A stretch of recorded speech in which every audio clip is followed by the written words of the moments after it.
John Alexander Lawson dilahirkan pada tahun 1978 bertempat di San Francisco, California, Amerika Syarikat. Tidak banyak yang diketahui tentang zaman kanak-kanak John.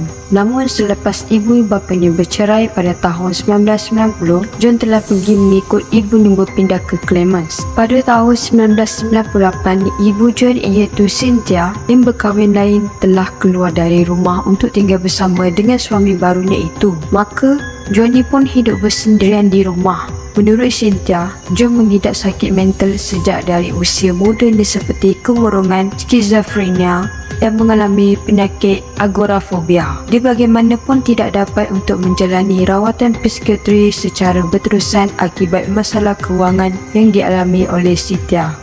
Pada tahun 2002, John secara rasmi menukar namanya sebagai Pazuzu Illa Agrat. Seperkara yang harus diketahui, nama Pazuzu tersebut adalah nama syaitan dalam filem seram The Exorcist. Selepas menukar namanya, Pazuzu mula mengamalkan ajaran sesat dengan melakukan pemujaan syaitan. Dia menajamkan gigi serta mencacah tatu pada bahagian muka mendakwa mempunyai kebolehan untuk mengawal cuaca.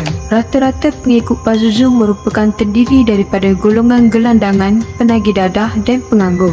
Rumah Pazuzu telah menjadi sarang para pengikutnya untuk melakukan upacara mencederakan diri, korban haiwan, meminum darah haiwan, mengisap dadah dan pesta seks liar. Bayangkan, rumah Pazuzu begitu busuk kerana ruang dalamnya dipenuhi dengan bangkai haiwan dan najis manusia serta haiwan yang dibiarkan begitu saja. Tiada satu tempat dalam rumah Pazuzu pun yang bersih.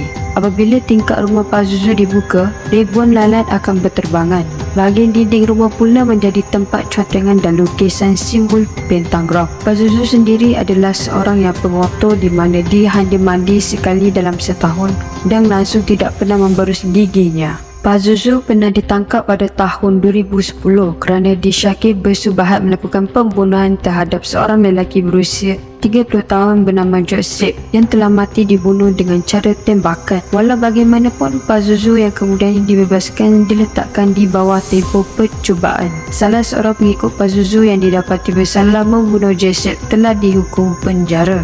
Pazuzu ditangkap oleh pihak polis buat kali kedua pada bulan Oktober tahun 2014. Penangkapan tersebut dibuat selepas pihak polis menerima maklumat daripada individu tertentu. Turut ditahan kerana disyaki bersubahat adalah dua orang pengikut wanita Pazuzu yang dikenali sebagai Amber dan Crystal. Hasil pencarian dan pemeriksaan, pihak polis telah menemui dua rangka manusia dalam kubur cetek yang terletak di halaman belakang rumah Pazuzu. Dua mayat yang ditemui itu dikenal pasti sebagai Joshua dan Tommy, yakni individu yang hilang sejak dari tahun 2009. Apa yang dapat dipastikan, mereka berdua yang diculik telah mati akibat ditembak pada bahagian kepala sebelum dijadikan sebagai mangsa upacara korban. Joshua dibunuh Pazuzu manakala Tommy dibunuh Amber.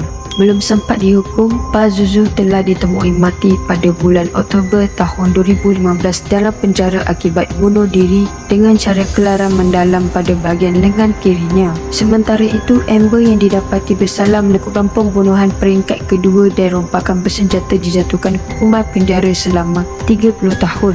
Crystal yang menerima pertuduhan terlibat dalam konspirasi pembunuhan pula dipenjarakan minimum selama 3 tahun. 5 bulan sebelum kematian Pazuzu, rumahnya telah dirobohkan kerana terlalu menjijikkan.